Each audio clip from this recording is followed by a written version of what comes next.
کیا آپ وہ شخص ہیں جو اپنی بیٹی کی عمر کی لڑکی پر نظر رکھتے ہیں؟ میں شروع سے ہی آپ کی نیت سے واقف تھی، مگر میں خاموش رہی۔ مگر جیسے ہی تجھے موقع ملا تو نے تو مجھے خریدنے کی کوشش کی۔ مجھے تو اس بات پر افسوس ہے کہ آپ کی بیٹیاں بھی میری ہم عمر ہیں، لیکن آپ نوجوان بیٹیوں کے باپ ہونے کے باوجود اتنے گرے کیسے ہو سکتے ہیں؟ وہ چالاک آدمی دانت پیستے رہ گیا، کیونکہ اب اسے معلوم تھا کہ لڑکی اس کے جال سے آزاد ہو چکی ہے۔ اسی طرح بادشاہ نے تمام لوگوں کی مدد کی جتنی وہ مدد کر سکتا تھا۔ 29 دن گزر چکے تھے اور آج یعنی آخری دن تھا۔ طبیب کے بقول آج کے دن ہی اس کے بیٹے نے اپنے باپ اور خاندان سے جدا ہو جانا تھا، ایک ایسے سفر پر چلے جانا تھا جہاں سے واپسی بالکل ممکن نہیں تھی۔ اپنے پیاروں کی جدائی انسان کو ویسے ہی اندر سے کھوکھلا کر دیتی ہے۔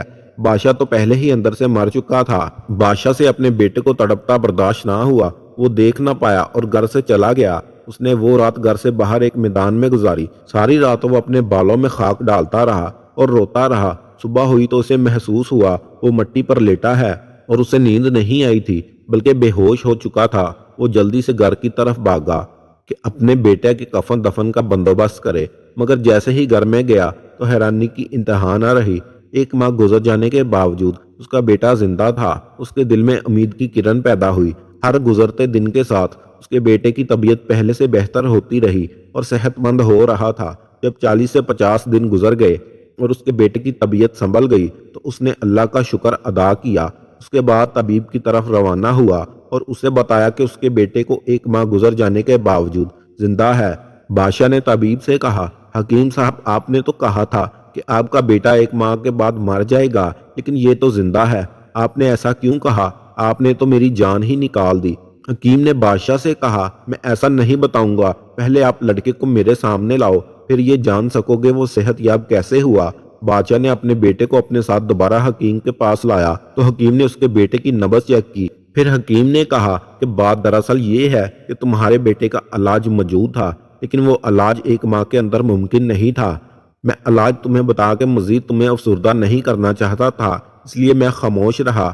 1 ماہ کے اندر تمہیں ایک نایاب نسل کا سانپ ڈھونڈنا تھا، پھر اس سانپ کو مار کر تمہیں زمین کے اندر دفن کرنا تھا، پھر عین اس جگہ جہاں تم نے اس سانپ کو مارا تھا کوئی جوار کاشت کرنی تھی۔ جب جوار پک جاتی تو اس نے اپنے بیٹے کو وہ جوار کھلانی تھی۔ اب یہ 6-7 ماہ کا کام تھا جو تمہیں 1 ماہ کے اندر ہی کرنا تھا، ایسا ممکن نہیں تھا، اس لیے میں نے تجھے یہ علاج بتایا ہی نہیں۔ یاد کرو جب تم اپنے بیٹے کو میرے پاس لائے تھے اس دن تم نے اپنے بیٹے کو کیا کھلایا تھا؟ کچھ نہ کچھ ایسا ضرور کھلایا تھا، کوئی ایسا پھل یا ایسا پودا جو تمہارے بیٹے نے کھا لیا۔ بادشاہ نے حکیم کی بات سنی تو حیران ہوا اور اس بات کا اقرار کیا کہ ہاں، جب آپ نے مجھے بتایا کہ تمہارے بیٹے کا علاج ممکن نہیں ہے تو یہاں سے واپسی پر میرے بیٹے کو پیاس کی شدت محسوس ہوئی، مگر میرے پاس پانی موجود نہیں تھا۔ میں نے مشک چیک کی لیکن اس کے اندر پانی نہیں تھا۔ میں پریشان تھا، بچہ پیاسا تھا۔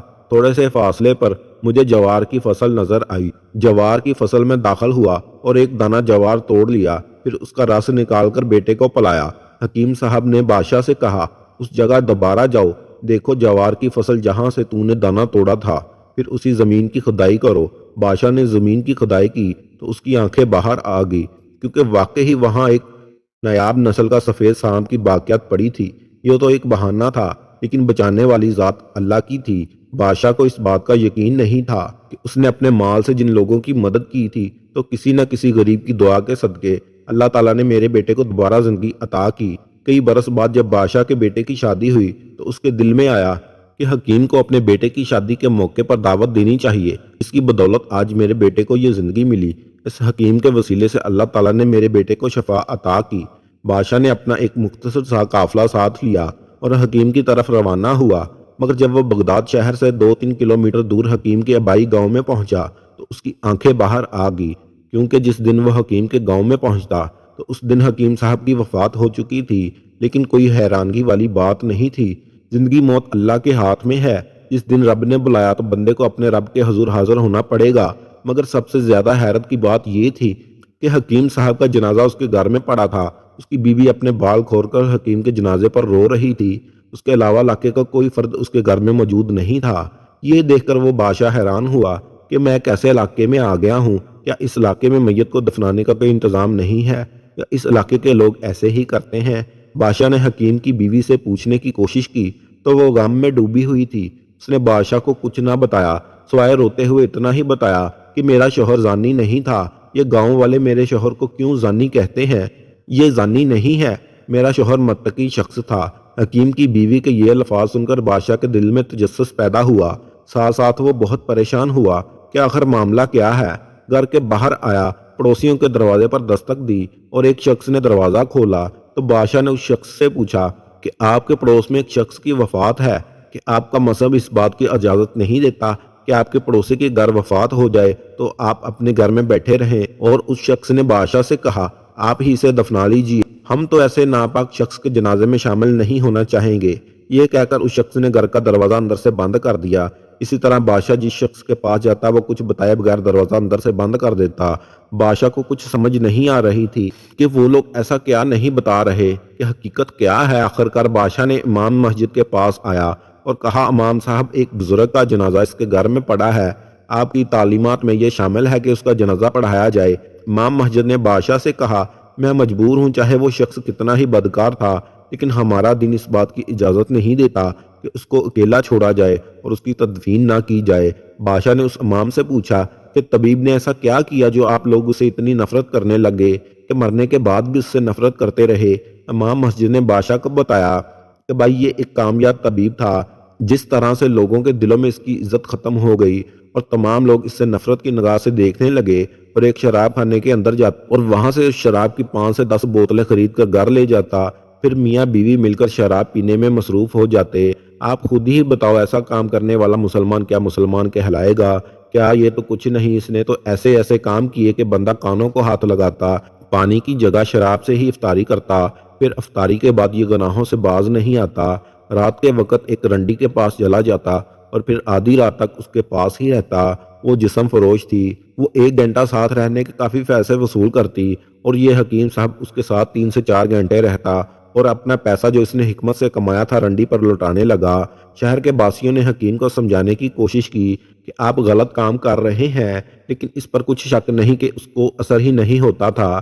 سارا مہینہ ایسے ہی کرتا رہا، پھر عید والے دن مر گیا۔ آج عید کا دوسرا دن ہے لیکن اس کی لاش گھر میں پڑی ہے کیونکہ کوئی بھی شخص اس کا جنازہ پڑھانے کو تیار نہیں اور نہ ہی اس کے جنازے میں شرکت کرنے کو تیار ہے۔ بادشاہ نے امام مسجد سے کہا ہو سکتا ہے یہ کہانی کا ایک رخ اصلی کہانی تمہیں معلوم نہ ہو، کیوں نہ کہ اس کی بیوی رو رو کر یہی کہہ رہی تھی کہ میرا شوہر زانی نہیں ہے۔ بادشاہ نے اس امام مسجد کو اپنے ساتھ لیا، پھر حکیم کی بیوی سے کہا کہ آپ کے شوہر کے بارے میں ایسی ایسی باتیں سننے کو ملی ہیں جس کی وجہ سے شہر کے لوگ آپ کے شوہر سے نفرت کرتے تھے۔ حکیم کی بیوی نے جب یہ الفاظ سنے تو چیخ کر کہا میں نہیں مانتی، میرا شوہر شراب خانے کے اندر داخل ہوتا تھا، 4 سے 5 شراب کی بوتلیں خریدتا، پھر گھر آ کر شراب کو ضائع کر دیتا، گندی نالی میں اسے بہا دیتا۔ میں نے اس سے پوچھا تھا کہ ایسا کرنے سے آپ کا کیا مقصد ہے تو وہ یہی کہہ رہا تھا کہ میرے پاس اتنے پیسے تو نہیں کہ میں ساری شراب خرید کر اسے ضائع کر دوں، بس روزانہ 5 سے 10 بوتلیں خرید کر ضائع کرتا۔ پھر میرا شوہر یہی کہتا تھا کہ چلو کچھ تو مسلمان گناہوں سے باز رہیں گے، کچھ مسلمانوں کا گناہوں سے بوجھ ہلکا ہو، اور اس کے بعد وہ رنڈی کے پاس جاتا اور روزانہ تبلیغ کرتا تاکہ گناہوں سے باز آ جائے۔ وہ اپنے پیشے کو چھوڑ دے مگر وہ عورت پیشہ چھوڑنے کو تیار ہی نہیں تھی۔ 3 سے 4 گھنٹے اس کو کوٹھے پر رہتا، پھر وہاں رہنے سے اسے اجرت بھی دیتا، اس شرط پر کہ وہ اپنے کوٹھے کے اندرونی دروازے بند کر دے گی، کسی نوجوان کو اپنے گھر میں داخل نہیں ہونے دے گی۔ پھر وہ اپنے گھر آ کر یہی کہتا چلو کچھ مسلمان نوجوانوں سے پہلے گناہ کا بوجھ تو ہلکا ہوا، اور اس مقصد سے مہینے میں وہ گناہ سے باز رہے۔ اسی طرح وہ نوجوانوں کو شراب اور زنا سے باز رکھنے کی کوشش کرتا۔ یہ اس کا عجیب و غریب طریقہ تھا جس پر میں بھی حیران ہوئی کہ وہ یہی کہتا تھا کہ میرے بس میں کچھ نہیں، میں تو بس رنڈی کو شہر سے نکلوا سکتا ہوں، نہ ہی شراب خانہ بند کروا سکتا ہوں، مگر میرے بس میں جو بھی ہے وہ میں ضرور کروں گا۔ امام صاحب نے جب حکیم کی یہ داستان سنی تو اسے رونا آیا اور اس کے بعد بادشاہ نے ہر گھر کا دروازہ کھٹکھٹایا اور حکیم کی حقیقت بتا دی۔ سب نے طبیب کی بیوی سے معافی مانگی اور پھر عزت کے ساتھ اس کی تدفین کی۔ غلط فہمیاں بعض اوقات آپ کو حقیقت سے دور لے جاتی ہیں، اس لیے کہتے ہیں کہ بات کی تصدیق کی جائے تاکہ غلط فہمی دور ہو جائے۔ محترم ناظرین، آج کی ویڈیو اتنی ہی تھی۔ امید کرتا ہوں کہ آج کی ویڈیو آپ کو پسند آئی ہوگی۔ اگر ویڈیو پسند آئی ہو تو اسے لائک کر دیں اور ہمارے چینل کو سبسکرائب کر دیں۔ ملتے ہیں اگلی ویڈیو میں، تب تک کے لیے اللہ حافظ۔